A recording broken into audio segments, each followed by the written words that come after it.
계속해서 우리 요한계시록 우리 강해를 하고 있는데요. 대부분의 우리 교회 교인들은 다 참석하고 계시지만 또 혹시 참석하지 않은 분들도 있고 해서 그분들을 위해서는 제가 따로 복습하고 그거 안 합니다. 그러니까 그런 분들은 그런 분들로 그냥 그러고 계시면 돼요. 그러다 이제 언젠가는 또 다 배우겠죠. 오늘은 26강이에요. 26강의 제목이 왜 창세 전에 하나님의 신비를 예정하셨나? 왜 창세 전에 하나님의 신비를 예정하셨나? 굉장히 어렵고 중요한 주제고 또 내용들이에요. 알고 보면 간단한 내용이지만 이 질문을 이렇게 던지는 분들이 많지가 않아요. 그래서 이 부분을 우리가 한번 좀 들여다볼 필요가 있어요. 꼭 알아야 돼요. 저희들이 어저께 우리가 하나님의 신비에 대해서 공부를 했어요. 신비라는 단어가 들어가는 그 세 신비를 어저께 공부했어요. 첫째가 뭐냐면요, 하나님의 신비. 이제 다시 한번 적어보세요, 노트에. 하나님의 신비에 대해서 23강에서 다루었어요. 이 하나님의 신비란 것은 뭐냐? 창세전에 예수님의 십자가의 죽으심을 예정하셨다는 거예요. 창세전에. 이것이 하나님의 신비다. 바울에게는 하나님의 신비라고 부르지 않고 그냥 신비라고 말씀하셨어요. 이 부분은. 그런데 이제 요한에게는 요한계시록 10장에서 이것을 하나님의 신비다 라고 가르쳐 줬어요. 그래서 이제 우리도 하나님의 신비로 이렇게 알고 계시면 돼요. 두 번째 신비는 뭐였냐면 이제 바울에게 예수님이 말씀하신 건데 그리스도의 신비다 그랬어요. 24강에서 이 그리스도의 신비는 뭐냐면 하나님의 자녀가 두 종류의 자녀가 있는데 족속 차원에서 유대인과 이방인 이렇게 두 족속이 있는데 복음은 유대인이 받았지만 유대인은 소수만 예수님을 알게 되고 나머지는 까막눈이 된다라고 어제 우리가 공부했고요. 대신 이방인들이 복음을 받아서 이방인들이 복음의 혜택을 쭉 받아오다가 이방인의 숫자가 찰 때쯤 되면 하나님이 예정된 이방인의 숫자가 있는데 유대인들의 일부가 이제 14만 4천이 이걸 우리가 메시아닉 유대인이라고 그러죠. 이분들이 눈을 뜨게 될 것이다. 그리고는 이제 하나님이 때가 다 끝나면은 온 유대인이 다 구원받게 될 것이다. 네, 이런 과정 속에서 유대인들이 주 70년 5가지의 소위 하나님의 그 저주를 받게 될 거다. 유대인들이 이 저주는 나중에 다 회복되는 저주예요. 이건 뭐냐면 하늘의 밀이 땅에 떨어져 죽는 아픔의 저주예요. 이건 복을 가져다 주는 이방인에게 복을 주기 위한 유대인이 받는 아픔이에요.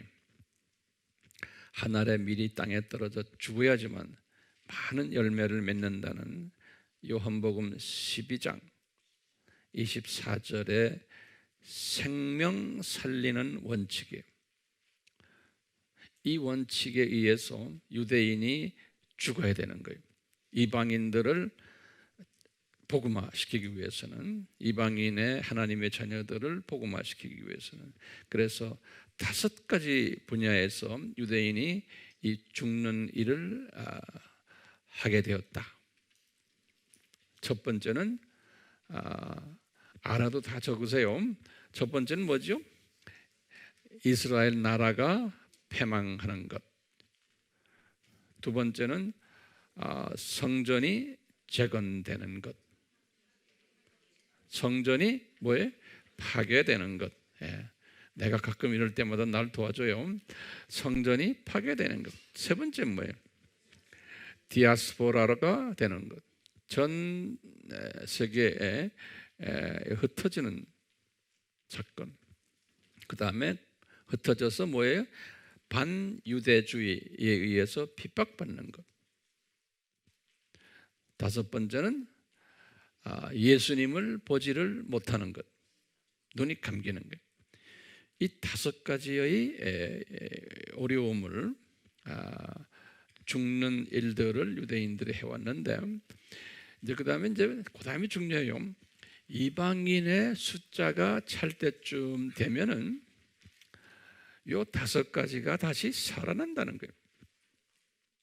그게 이제 성서의 예언이에요. 그런데 신기하게도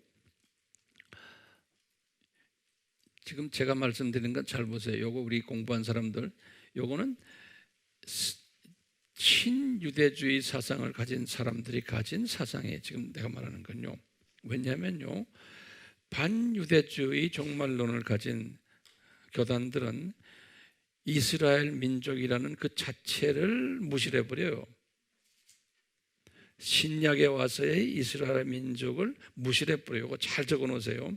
다시 말하면 성전 무너지는 것, 지금 5가지, 이거는 아무런 의미가 없다고 보는 거예요.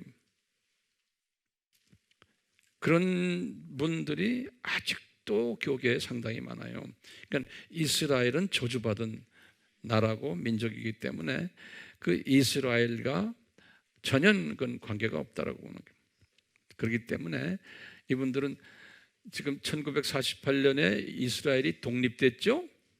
이것도 그냥 우연히 생긴 거지, 이거는 전혀 성경과 관계없다라고 보는 그런 개념을 가진, 그게 무슨 주의예요? 무천년주의, 후천년주의, 일부 역사적 전천년주의가 그래요. 일부.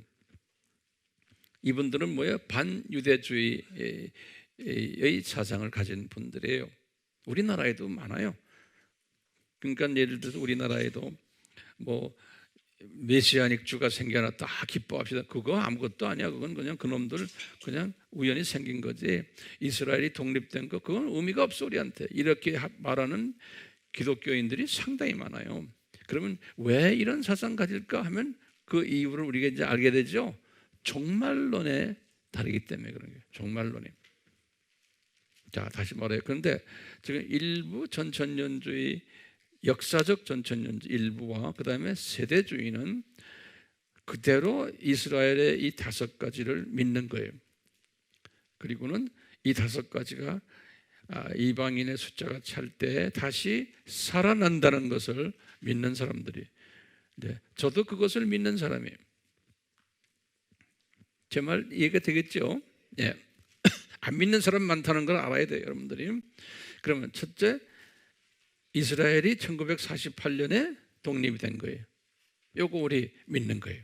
그러니까 이스라엘이 독립된 걸 보고는 어떤 크리스찬들은 예수님의 재림이 가까운 사인 중에 하나구나, 이렇게 말하는 사람들 있죠.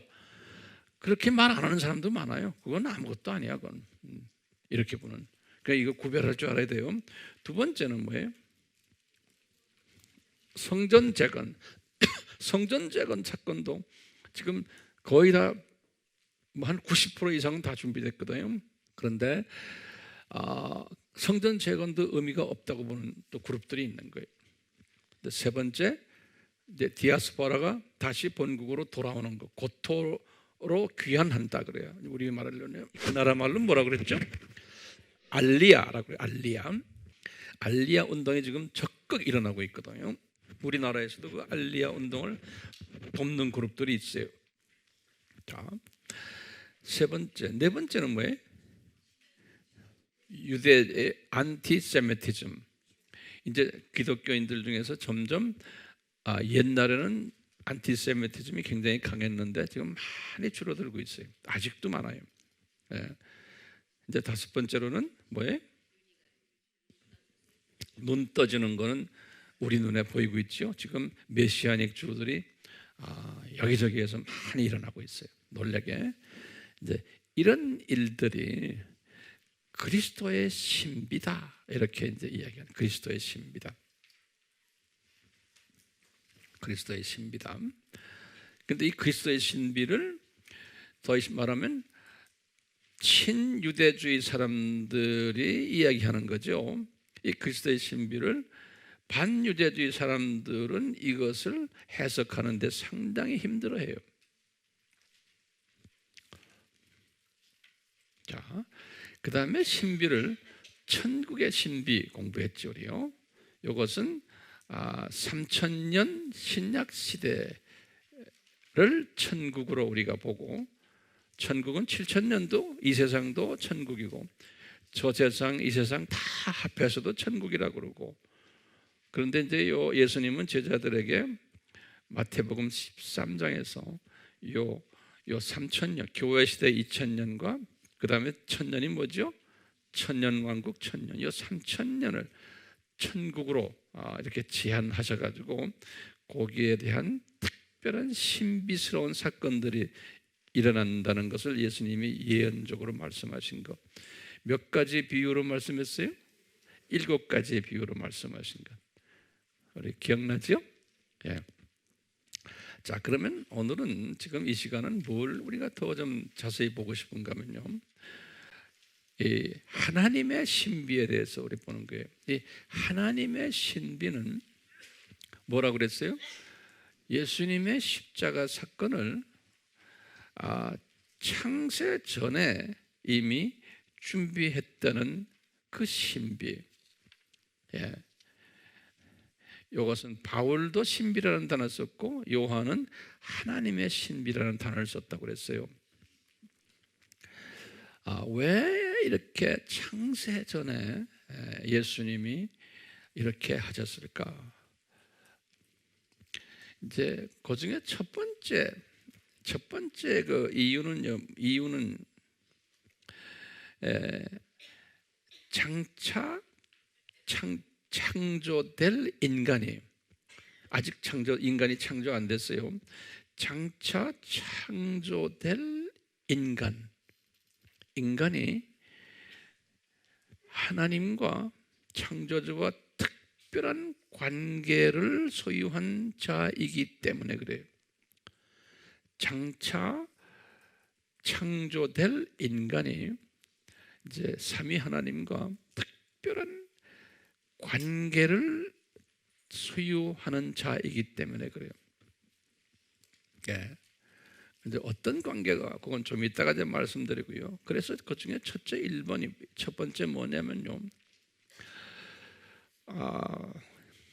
이제 첫째 날부터 여섯째 날까지 성경을 이제 열어주시길 바라요. 첫째 날에서부터 여섯째 날까지 이제 창조 이야기가 나와요. 이렇게 창조 이야기가 나오는데 성경 창세기 1장 보세요.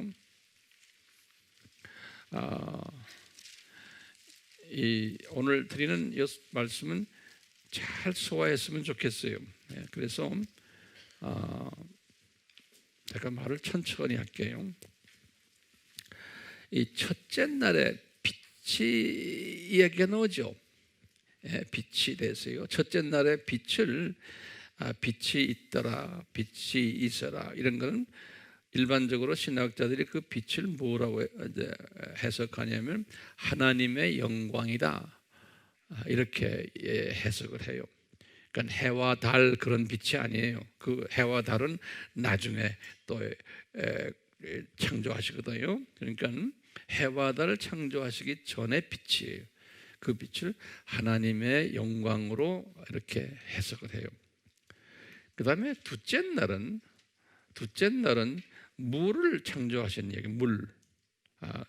이제 위층의 물과 이 아래층에 있는 물 창조하신 이야기가 나오는데, 그렇게 창조하셨다라고 둘째 날 물 창조하셨다 이렇게만 말씀하셨어요. 그런데 셋째 날부터 보시면 이 셋째 날은 육지와 바다 식물들을 이게 창조하셨는데, 셋째 날에는 요 셋째 날부터 창조하시고는 거기 10절에 보면 좋았더라라는 그런 표현을 했어요. 거기다가 형광 마크를 하세요. 좋았더라에다만 이제 전체 다 하지 말아라 그랬죠. 옆 사람 좀 보세요. 우둔한 사람이 있어요. 어떤 사람은 성서 전체에다가 그냥 노랗게 칠한 사람도 있어. 그렇게 하는 게 아니에요. 자, 좋았더라가 몇 절에? 10절에 좋았더라 그랬어요. 그리고는 12절에 보면 똑같이 좋았더라 그랬어요. 그 셋째 날에는 이렇게 세 계절을 이야기했어요. 그 다음에요, 넷째 날에는 18절에 보면 좋았더라 그랬어요. 그리고 다섯째 날에는 이제 물속의 동물들, 하늘의 새들을 지으시곤 21절에 보시면 좋았더라 그랬어요. 좋았더라. 예. 그리고는 이제 여섯째 날에 이제 보시면 또요, 25절에 보면 땅 위에 기는 각종 생물들을 창조하시고는 좋았더라 25절에 그랬어요. 그런데 이제 여섯째 날 아마 뒤편에 가서 이제 인간을 만드셨는데, 인간을 만드시고는 그 31절에 보시면 아주 좋았더라 그랬어요. 그런 말이 있어요. 그 구별을 하셔야 되고, 31절에 아주 좋았더라. It was very good 이렇게 영어로는 돼 있어요. 아주 좋았더라. 이제 이것이 이제 우리에게 어떤 메시지를 제공해주고 있어요. 이 부분은 우선. 그 다음에 이제 일반적으로 사람들이 물어봐요. 이 첫째 날, 둘째 날인데, 이 둘째 날에는 왜 좋았더란 말이 없었는가? 둘째 날, 첫째 날은 하나님의 영광은 존재하고 계시기 때문에 그게 이제 피조물이 아니에요. 그래서 둘째 날은 물을 이제 창조하셨기 때문에. 그런데 좋았다는 말이 없는 거예요, 둘째 날에는. 그래서 이제 일반적으로 우리 신학자들이 뭐라 그래요? 우리들 하바에서 다 공부했어요. 장차 노아의 홍수로 이 물을 쓰시려고 하셨다라고 보는 거예요. 그래서 이 해석이 거의 복음주의 안에서는 해석이 그대로 이제 그대로 인정이 되는데, 장차 노아의 홍수를 미리 예견하시고 그 홍수에 하나님이 죄를 지은 사람들을 처벌하기 위한 도구로 사용하시려고 물을 사용하시려고 했기 때문에 그때 마음 아프심을 가지고 계시지 않았나. 그래서 좋았다라는 말을 안 하셨다라고 보는 거예요. 그렇게 이제 이해하시면 되고요. 그 다음에 또 이제 일반적으로 질문하는 게 이거예요. 지금 이 첫째 날, 둘째 날, 셋째 날, 요거 꼭 적어놓으세요. 지금 내가 말하는 거, 요것이 오늘날 24시간의 하루입니까? 라고 물어보는 분들이 있어요. 그러면 뭐라고 대답해야 돼요? 오늘날 24시간의 하루예요? 여기는 지금 아담이 타락한 전 이야기예요.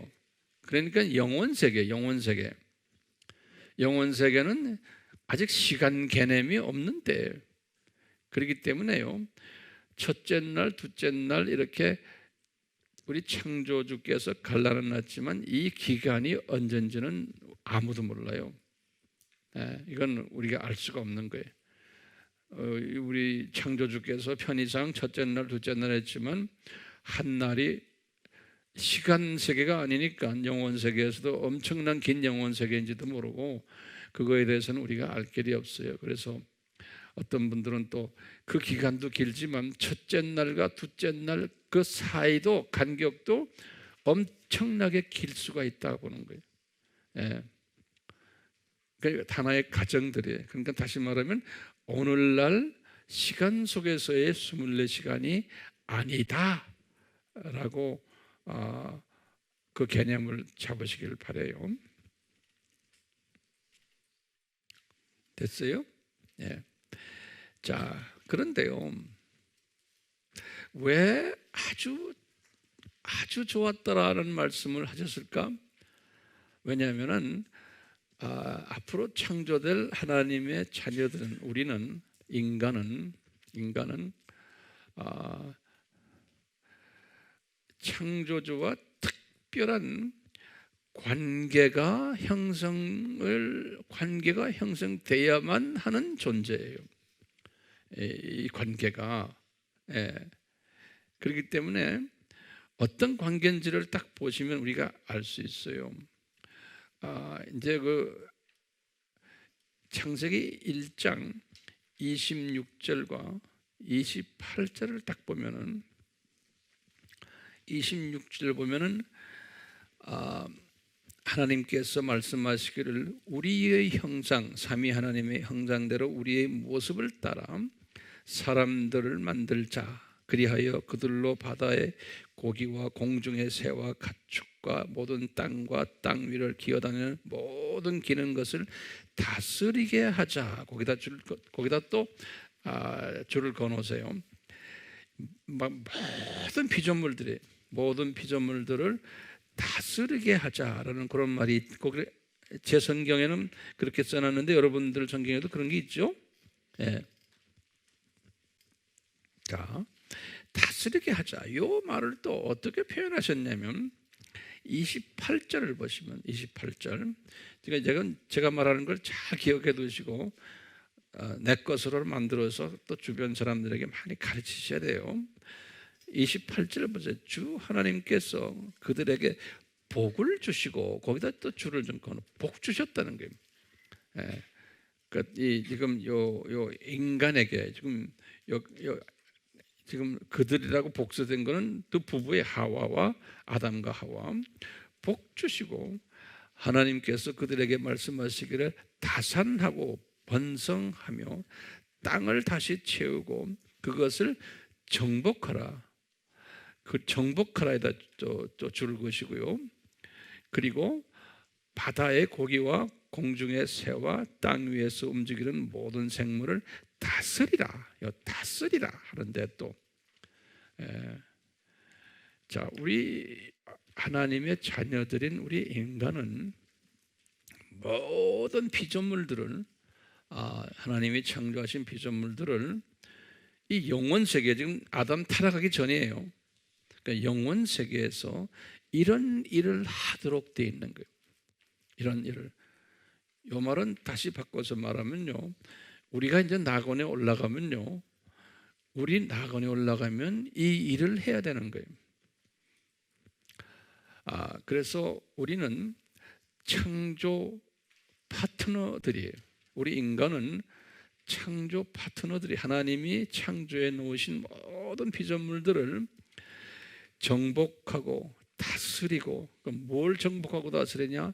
이 피조물들이 하나님 앞에 찬양드리고 경배하고 하는 이런 일들, 창조 목적대로 잘 이 피조물들이 행동하도록 가이드해주고 가르치고 권면하고 이런 모든 일들을 해야 하는 그러한 존재로 하나님이 인간을 창조하신 거예요.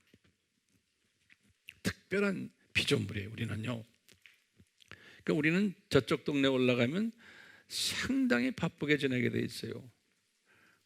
근데 저쪽 동네는 계층 사회이기 때문에 이 세상에서 어떻게 살았나에 따라서 계층이 이제 결정되잖아요.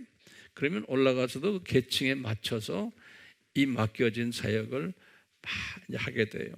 예컨대 좀 계층이 높은 분은 피조물들 중에 이 별의 세계들, 별들이 엄청나게 많잖아요. 그 별들을, 많은 별들을 다스리는 수십억, 저는 주님께 좀 욕심을 좀 부렸죠. 저에게 수십억, 아니 수백억, 그것도 주님이 볼 때는 적은 거예요. 그럼 우리 아미 식구들은 최소한 수백억 개의 별들을 관리하는 그런 사람들이 돼야죠. 아멘. 예. 그러면 그 밑에 천사들이 얼마나 많겠어요. 예. 이거 좀 속된 말이지만 기똥차게 그 동네 재밌을 거예요. 저는 그걸 항상 상상해요. 그래서 지금 우리 창세기 1장을 보면서, 근데 이런 창세기 1장 타락전의 사건이 나중에 우리가 계시록 21장, 22장에 가면 나오는 거예요. 다시 새 하늘과 새 땅, 그걸 보면은 이거 확실하구나 하는 걸 보여주세요. 그러니까 우리는 특별한 존재이기 때문에 이미 피조물 중에서도 피조하실 때 뭐라 그랬어요? 아주 좋았더라.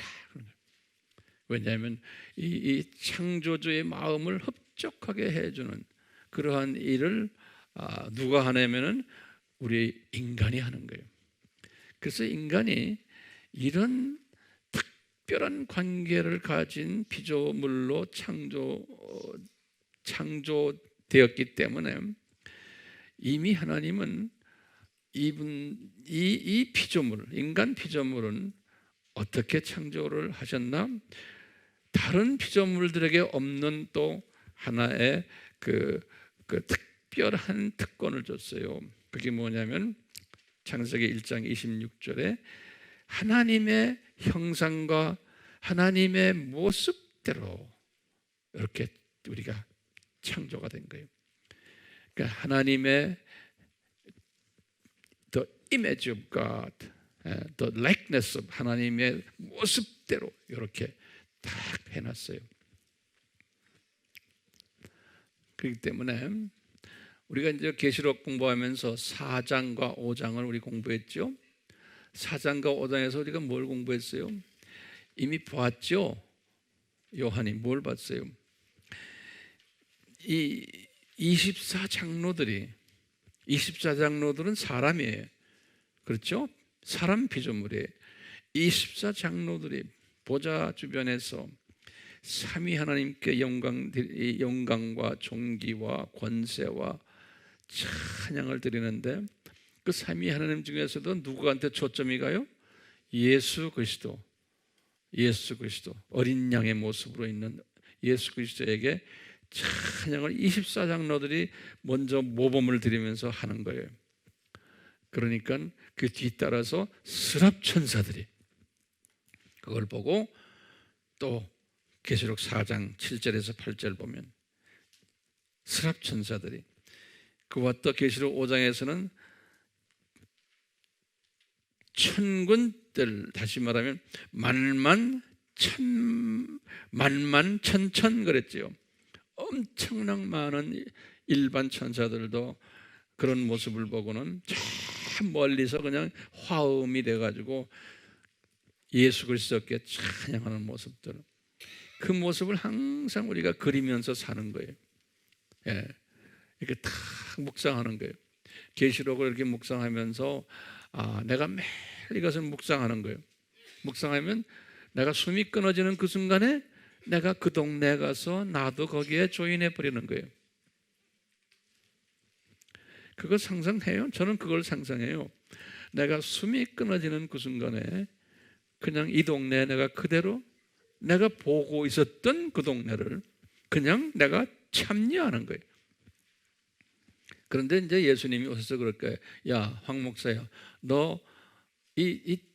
너는 좀 특별히 좀 높은 계급에 올라가야 되겠다. 그거 아마 천사를 불러다가 나를 저 높은 데 올려서 좀 괜찮은 동네에 가서 이제 이런 걸 하게 하실 것 같아. 근데 제가 거기 가 있으면 우리 AMI 식구들 다 저 따라서 그리 올 거예요. 그게 눈에 보이는 거예요. 예, 그게 눈에 보이는 거예요. 머지않아 우리 다 이것을 경험할 사람들이에요. 앞으로 100년 여기서 사실래? 진짜? 100년 살면 이거 골치 아파질까? 여기 어떻게 살아요? 여기서 100년을 앞으로. 예. 저는 한 100살까지 이 세상에 살다가 갔으면 하는데, 왜냐하면 예수님의 재림이 그전엔 좀 오셨으면 하는 거예요. 저는 예수님의 재림 전에 만약에 주님 나라에 간다도 오케이지만, 열심히 복음을 전하다가 예수님의 재림 전에 제가 예수님과 만나는 들림을 받으면 어떨까 하는 그런 소원이 많이 내 속에 깔려 있어요. 근데 그것도 내가 할 수 있는 건 아니에요. 자, 그러면 이제 이런 질문이 있어요. 그러면 목사님, 우리 피조물들은 뭐 24장로 보세요, 천사들 보래요, 스랍 천사 보세요. 지금 많은 피조물들 이렇게 하나님을 찬양하는데, 그럼 피조물들은 하나님 찬양만 하다가 천국에 올라가면 끝나는 겁니까? 그 얼마나 무료하겠어요? 이렇게 말하는 분도 있어요. 무료하지 않죠. 왜냐하면 우리가 이제 이렇게 그분들을 삼위 하나님을 찬양을 하다 보면 여러 가지 일들이 많은 게, 이 피조물들을 관리해야 되니까 이게 보통 복잡한 조직 사회입니까? 이걸 관리를 하려면 조그마한 회사 하나를 관리하려도 힘든데, 가정을 관리하려도 힘든데 굉장히 바쁠 거예요. 특히 우리가 계시록 5장 13절부터 보시면은 요한이 그걸 봤어요. 계시록 5장에서 그냥 모든 피조물들이, 땅에 있는, 하늘에 있는, 저 공중에 있는, 바닷속에 있는 피조물들이 이 삼위 하나님을 찬양하는 모습들, 그것을 봤어요. 그러니까 천군 저 위에 올라가면 이제 이런 사회라는 것을 우선 머릿속에 두시고요. 이제 우리가 이 책임을 가진 존재라는 것을 머릿속에 두시길 바라요. 예? 그러면은 우리가 이 창조 목적에 맞춰서 모든 피조물들을 이렇게 하도록 잘 우리가 파트너 역할을 잘하면은 하나님이, 우리 예수님께서 우리를 보고 얼마나 만족해 하시겠어요. 그러니까 창조주가 피조물들을 창조하신 목적이 뭐예요? 우리 이사야에게 말한 거 있죠. 43장 7절과 21절에 뭐냐? 우리 피조물은 창조주를 경배드리고 찬양드리고 영광 올려드리기 위해서 만들어졌다 그랬어요. 이렇게 단순하게 이게 생각하면요, 이사야서 43장 7절과 21절에 그렇게 만들어졌다고 그러거든요. 그러면 이걸 그냥 우리가 단순 개념으로 보면 우리는 영원히 이 행위만 하다가 말 것인가? 저는 아니라고 생각하거든요. 이제 이 말은 다른 말로 표현하면 삼위 하나님을 행복하게 해드리는, 그래서 이 blessing이라는 단어가요, 마카리오스라는 단어인데, 이것은 blessing이라는 단어가 본래는 우리가 팔복에서도 나오는 마카리오, 복 있는 자는 복이 날 때 그 복을 어떻게 해석하는, 행복이라고 해석하는 그러한 그 학자들도 많아요. 그러니까 복 있다는 것은 행복한 거예요. 그러니까 우리를 통해서, 피조물을 통해서 우리가 피조물들을 잘 관리를 하고 하니까 삼위 하나님이 아주 행복해하는 거예요. 그분이 행복해 하시면은 그 행복을 우리 인간에게 나눠주시는 거예요. 그러니까 우리는 이분의 행복을 가지고서 사는 존재들이에요. 그럼 우리가 행복하면 우리의 행복을 또 많은 피조물들에게 나눠주는 거예요. 그러니까 이 관계가 기가 막힌 행복 나눠주는 관계로 그 행복의 종류는 엄청나게 많을 거예요. 예. 이렇게 행복을 서로 나누면서 우리가 이 세상에 살면서도요, 가장 행복한 사람이 누구겠어요? 우리 크리스찬 중에서도 매일 하나님의 말씀을 묵상하며 또 말씀을 가르치며 나누며 말씀 속에서 저 나라를 항상 이렇게 그리며 이렇게 사는 사람이 얼마나 행복한 사람이겠어요? 예? 그건 죽음에 대한 두려움이 없는 거예요. 왜? 내 고향으로 가는데. 그러니까 이 행복한 사람은 내가 사는 이 세상이 나는 나그네 세상이다. 베드로도 그렇게 말했어요. 나그네 세상이다. 야고보도 그랬죠. 이게 안개 같은 세상이다. 히브리 11장에도 마찬가지예요. 나그네 세상이다. 잠깐 있다가 우리는 본향으로 가는 존재들이다. 이건 항상 우리가 잊지 않고 사는 거예요. 예. 자, 이런 존재들로서 이 창세전에, 지금부터 잘 들으세요. 창세전에 이런 존재를 만드시려고 삼위 하나님이 딱 이제 디스커션 하시는 거예요. 이제 우리가 사람을 하나 만들어 보자 하고. 창세전이에요. 그러니까 창세기 1장 1전 전이에요. 예. 그런데 이 삼위 하나님이 가지고 있는 토픽이 뭐냐면, 우리가 피조물을 이제 만들어 놓으면 우리 형상에 맞춰서 우리 파트너로 만들어 놓을 텐데 문제가 있다는 거예요. 예. 이분들은 그 문제를 아시는 거예요. 요거 개념이 중요해요. 뭐냐면 이 삼위 하나님은 전지하신 하나님이세요. 마태복음 요거 적어 놓으세요. 10장 30절, 또 로마서 11장 33절이. 이 말은 뭐 전지하신 분, 전지한다는 말은 뭐냐면 이 말 적으세요. 과거를 다 아세요. 그 다음에요, 현재도 아세요. 그 다음에요, 미래도 바닥하게 다 아시는 분이에요. 이것을 전지하신 분이라고 합니다. 과거, 현재, 미래를 쫙 바삭하게 아시는 거예요. 그렇기 때문에 사람을 만들기 전에, 지금 창세 전에 앞으로 사람을 만들어야 될 텐데, 이 일을 위해서 우리가 행복을 나누기 위해서, 또 피조물들에게도 행복 나눠주기 위해서 이거 해야 되는데, 이 사람이 여기 문제가 있는 사람이 될 가능성이 거의 100%라는 거예요. 예? 왜냐?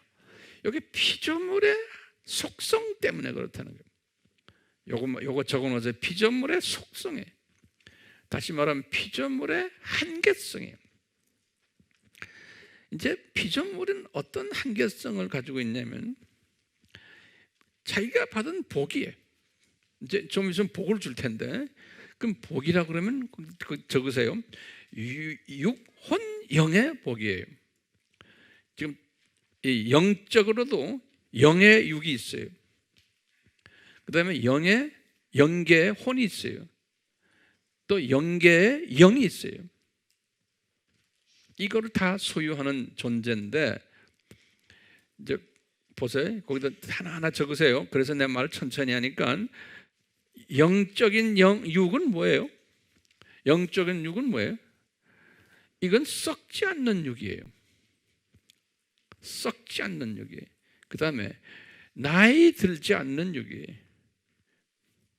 또요, 생로병사가 없는 육이에요. 의사가 필요 없는 육이에요. 장례식이 필요 없는 육이에요.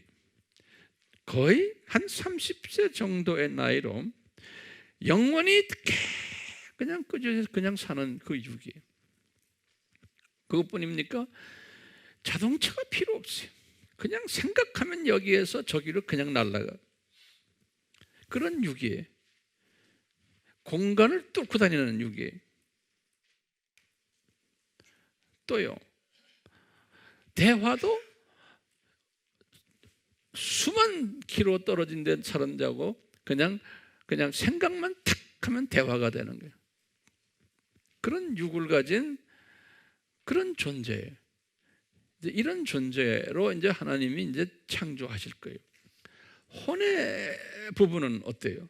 이 혼의 부분은 하나님의 형상으로 지음받았기 때문에 이제 이 존재는 성령의 9가지 열매를 다 소유한 인격자. 이 아담의 영은 하나님의 영이 있고 사람은 또 사람의 영이 있거든요. 이 사람의 영, 아담의 영에 하나님의 영을 집어넣어 줬어요. 그래서 창세기 2장 7절에 하나님이 자기의 영을 아담의 코에다가 집어넣어 줬다고 그랬어요. 창세기 2장 7절에. 그러니까 생명이 된지라 다시 말하면 하나님의 자녀가 됐다는 거예요. 그러니까 영적으로도 하나님의 영을 받았기 때문에 하나님이 자녀가 됐고, 혼적으로도 인격자가 됐고, 육적으로도 죽지 않는 썩지 않는 영원한 존재가 된 이 육혼령의 이 부분을 블레싱 받았다, 복 받았다. 하나님의 지금 생각하시는, 그래서 아까 28절에 아담에게 또 아담 마누라에게 복을 주셨다. 그런 게 이 복은 요 세 부분의 복인 거예요. 예, 오케이. 자, 그런데 이 피조물은 지금 이 전지하신 하나님이 이걸 아시는 거예요. 이제 요 양반 부부를 이제 창조할 터인데 요 사람들이 이것을 대가 없이 받는 거예요. 자기가 노력을 해서 받는 게 아니에요. 그렇기 때문에 피조물은 대가 없이 이런 엄청난 복을 받으면 문제가 생긴다는 거예요. 이게 피조물의 한계점이에요. 무슨 문제가 생겼냐면 주신 그 복에 대한 가치를 무시하게 되는 거고, 또는 모르게 되고, 또는 가볍게 생각하게 된다는 거예요. 이게 피조물이 가지고 있는 한계점이라는 거예요. 전지하신 분이 아시는 거예요. 그뿐 아니라 주신 분이 이것을 왜 줬는지 목적도 모르게 되고, 주신 분의 마음을 모르게 되고, 알아도 별로 관심 두지 않고, 그 주신 분이 누구인지도 관심은 두겠지만 기대만큼 관심 두지 않고 하는 이런 모든 것은 피조물이 무료로 대가 없이 이 복을 받아놓으면 그 주신 선물에 대한 거와 주신 분에 대한 그 심각한 목적과 그분이 누구인지 이런 거에 대해서 가볍게 생각하는 그것이 피조물의 한계성이라고 삼위 하나님이 알고 있는 거예요. 만약에 이렇게 되면은 이제 이렇게 지어 놓으면은 분명히 이 피조물이 이런 짓을 할 터인데, 그러면 어떻게 되느냐? 이 창조 목적의 파트너의 짭을 해야 될 피조물이, 그래서 서로가 행복을 나눠야 되는 피조물인데 이렇게 무료로 받다 보면은 이런 모습이 될 터인데, 그러면 관계가 깨어지고 실망스럽게 되고 주신 분도 행복하지 않고 본인도 행복하지 않고 하는 이런 관계가 올 것을 미리 예지하신 거예요. 예지하셨다. foreknew, 미리 보셨다는 거예요. 알았다는 거예요. 그러면 이 문제를 어떻게 해결하느냐? 해결 방법은 하나님의 입장에서 간단한 거는 요 아담과 하와를 하나님과 같은 레벨로 만들어 놓으면 이 문제 해결이 되죠. 제 말 맞아요? 그렇지만 같은 피조물을 그렇게 만들어 놓으면 안 되잖아요. 피조물은 피조물로 만들어야 돼. 수준이 한 단계 낮아야 돼, 창조주보다. 그렇기 때문에 이 피조물은 창조주의 마음에 흡족한, 창조주에게 행복을 줄 수 있는 피조물로 만들려면은 뭐가 필요하냐면 훈련이 필요하다고 느낀 거예요. 훈련. 그 훈련이 어떤 훈련이 필요하냐? 무료로 준 이 세 가지 육혼영에 무료로 주신 이 보배로운 이 복을 이걸 잠깐 뺏어버리면 되겠구나 생각하신 거예요. 이 말은 뭐냐면 시간 세계로 떨어뜨려 버리는 거예요. 오케이? 그러면 육이 어떻게 돼버려요? 시간 세계에 떨어져서 이제는 나이 먹게 되고 이 죽은 이 썩는 육이 돼버리고 아담이 그렇게 돼버렸잖아요. 그러니까 나이 들면서 점점 더 주림이 생기고 흰머리 생기고 나중에 장례식까지 치르는 이런 모습이 돼요. 혼도 사탄의 영으로 사탄의 성품으로 변해버린 거예요. 그래서 이 하나님의 형상으로 지었던 그 모습을 뺏어버린 거예요. 그래서 가인을 보면 알 수 있죠. 벌써 그 아담의 아들이 벌써 이 사탄의 마음이 갖고 있었어요. 그리고 영도 성령님을 뽑아버리니까 사탄의 영이 들어가가지고 사탄의 자녀가 돼버린 거예요. 이게 저주라 그런 거예요. 저주.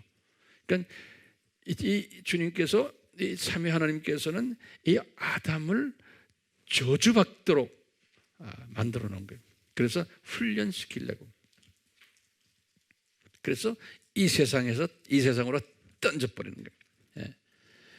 그래 놓고는 이 저주를 받으면서 생고생을 하게 하시는 거예요. 생고생이란 말은 제가 일부러 쓰는 말이에요. 그만큼 좀 강조하기 위해서요. 그래서 이 세상에서 고생을 하도록 한 다음에 그 다음에 그 저주를 없애주고 다시 이제 복으로 회복시켜줘야 되잖아요. 그 일을 어떻게 하느냐? 자기 행위로는 안 되는 거예요.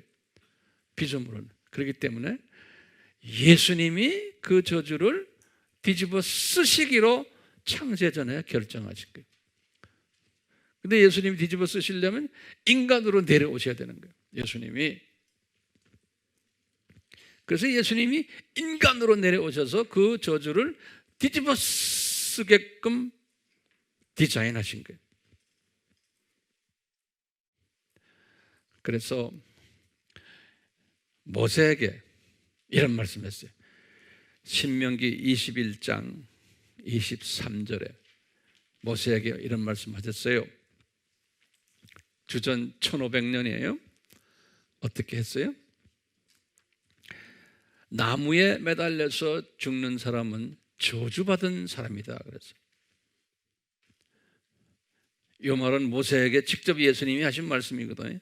이 말은 뭐냐면 예수님께서 이 세상에 내려오셔서 저주를 받는데 어떻게 하느냐? 십자가에서 매달려서 저주를 받는 거예요.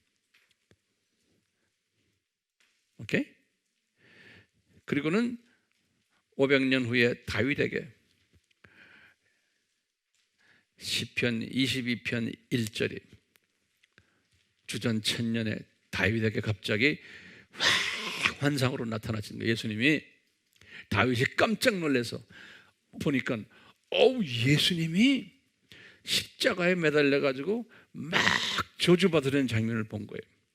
시편 22편 1절에 다윗이 그래서 적은 거예요. 어떻게 저주받느냐? 예수님이 거기서 뭐라고 소리를 지르시냐면 엘리 엘리 라마 사막다니, 나의 하나님 왜 나를 버리십니까?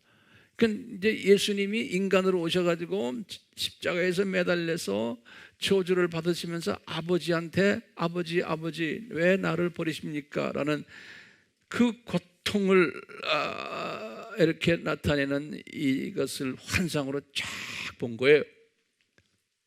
주전 언제요? 1000년에.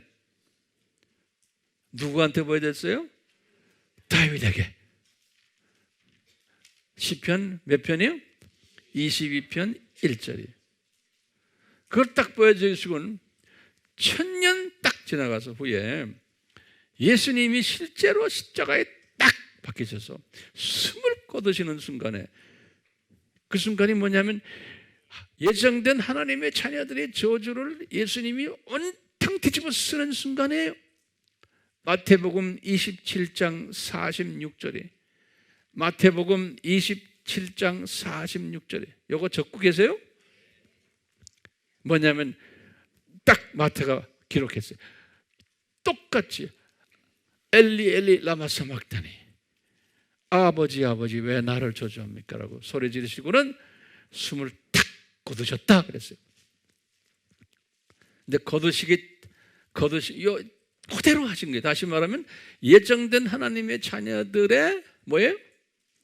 예정된 하나님의 자녀들의 이 저주를 이분이 이제 뒤집어 쓰신 거예요.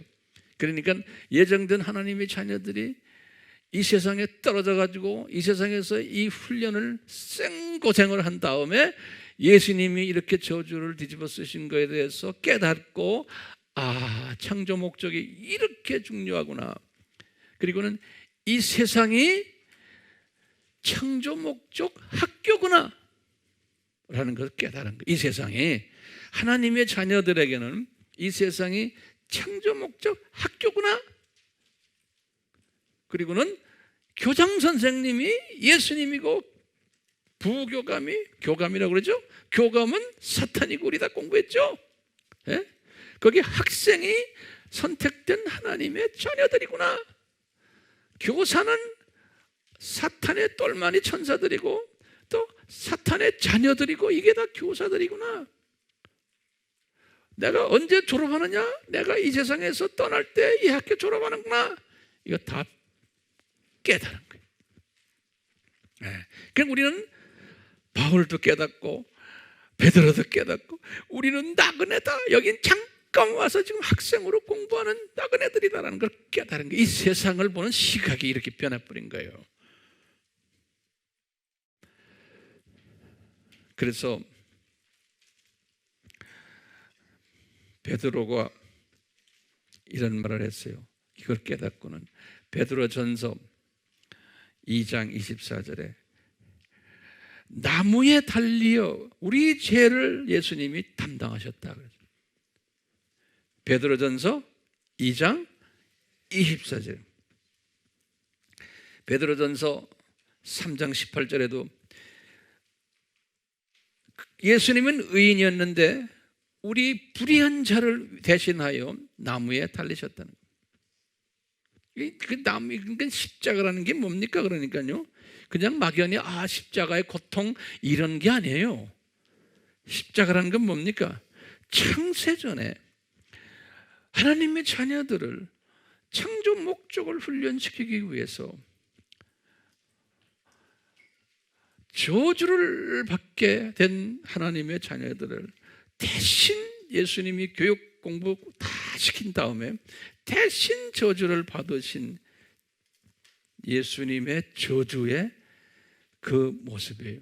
그게 십자가예요. 다시 말하면요, 창조 목적 훈련시키기 위해서 예수님의 그 저주의 모습이 저 십자가에 달려있는, 이 십자가는 그러니까 창조 목적이 거기에 크게 낙인되어 있는 거예요. 그러니까 저기 기쁨에 우리에게 복을 주는 사인이 저 십자가에 있는 거예요. 저 복된 사인인 거예요. 창세전에 이미 디자인하신 사인이 크로스, 십자가인 거예요. 네. 그러니까 우리는요, 이제 저 위에 이제 다시 학교 졸업하고 올라가서 어떻게 돼요? 네? 올라가면은 예수님이 우리에게서 듣고 싶은 게 있을 거예요. 얘들아, 너희들 공부 잘하고 왔니? 그러면 예. 그러면 뭐라 그래? 너희들 이제 창조 목적이 얼마나 중요한가 알지? 너희들이 파트너, 우리 파트너라는 건 너희들 이제 알지? 창조 목적 파트너 잘해라. 니네들 잘 안 하면 또 내가 한번 내려가서 십자가에서 이거 안 한다. 나도 힘들었어. 얼마나 예수님이 힘들었어요. 우리를 이 교육시키려고. 네? 그러니까 우리가 저 위에 올라가면 절대로 안 하겠습니다. 그 다음에 학교 다닐 때 얼마나 힘들었는지 몰라요. 그 학교 다시 다닐래요? 안 다녀요. 그러니까 계시록의 21장에 보면 그러세요. 저 동네 올라가니까 이제는 슬픔도 없고 미움도 없고 아픔도 없고 죽음도 없고 기가 막힌 동네가 저 동네라는 걸 보고 요한이 그걸 기록해 놨어요. 예? 저 동네는 진짜 기가 막힌 동네인 것을 항상 묵상하세요. 예. 그리고 이 세상은 학교고 잠깐 왔다가 교육받고 가는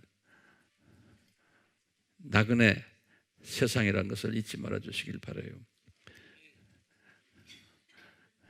오늘 질문이 뭐예요? 왜 하나님의 신비예요. 이거지요. 왜 하나님의 신비가 창세 전에 예정되었는가? 라고 질문을 던져봤어요. 여기에 대한 대답을 주님이 이 조그마한 머릿속에 깨닫게 한 것을 저는 그냥 뱉어낸 것뿐이에요. 오케이? 그러니까 받을 수 있는 사람은 받으시길 바라요. 아멘? 예, 우리 같이 기도합시다. 하나님 아버지, 우리 피조물들이 이 전지하신 삼위 하나님의 그 전지성에 무릎을 꿇을 수밖에 없습니다. 우리 피조물들이 창조의 목적에 특별한 창조 파트너로서 이미 디자인 받고 이 일을 수행하는 그런 과정 속에서 우리가 이 일을 잘 하지 못할 것을 미리 다 예지하시고 우리로 하여금 교육시키기 위해서 이 교육 프로그램을 디자인하신 것, 주님, 저희들이 이 좁은 머리로는 도저히 소화가 되지 않지만 우리 인간적인 수준에서만 최대한으로 소화하려고 노력하고 있습니다. 성령님 도와주시옵소서. 우리가 왜 이 세상에 살고 있는지, 이 세상이 어떤 것인지, 이 세상에는 하나님의 자녀들과 사탄의 자녀들 두 종류의 사람들이 살고 있는데 이 부분에 대해서도 우리가 이제 앞으로 계속 자세히 공부할 것입니다. 우리는 하나님의 자녀로 소수의 하나님의 자녀입니다. 이 소수의 하나님의 자녀들이 이 세상을 보는 시각을 주님이 가르쳐 주신 시각대로 이 세상을 볼 수 있도록 은혜 베풀어 주시옵소서. 그래서 우리가 잠깐 교육받으러 온 이 세상에서 우리에게 주어진 일을 최대한으로 열심히 하되 거기에만 매달리지 않게 해주시고 개미 시각으로 거기에만 매달리지 않게 해주시고 독수리의 시각을 가지고 저 위도 올려다보고 밑으로도 동시에 보는 그러한 독수리의 시각을 가진 자들로 복을 내려 주시옵소서. 이 독수리 시각을 가진 자는 주변에서 나에게 일어나는 모든 일들은 주님께 맡겨버리고 열심히 주어진 일을 하되 나의 마음과 내 시각은 저 위로 올라가는 그러한 멋있는 하나님의 자녀들로 성장시켜 주실 줄 믿습니다. 저희들 이러한 인간으로 복된 자들로 만들어 주시옵소서. 세상을 지배하는 자들로 만들어 주시고 환경을 지배하는 자들로 만들어 주시고 나에게 있는 문제들을 내가 지배하는 자들로 만들어 주시옵소서. 이런 독수리 시각을 가진 자는 이것이 가능합니다. 주님, 저희들에게 이 독수리 시각을 허락해 주실 줄 믿습니다. 한 분 한 분에게 이 독수리 시각을 부여해 주시옵소서. 예수님의 이름으로 기도드리옵나이다. 아멘. 지금 이 시간은 예수 그리스도의 무한하신 은혜와 하나님 아버지의 극진하신 사랑하심과 성령님의 감화 감동, 가르쳐 주심, 깨닫게 하심, 순종케 하심이 항상 우리를 떠나지 않도록 은혜 베풀어 주실 것을 예수님의 이름으로 기도드리옵나이다. 아멘.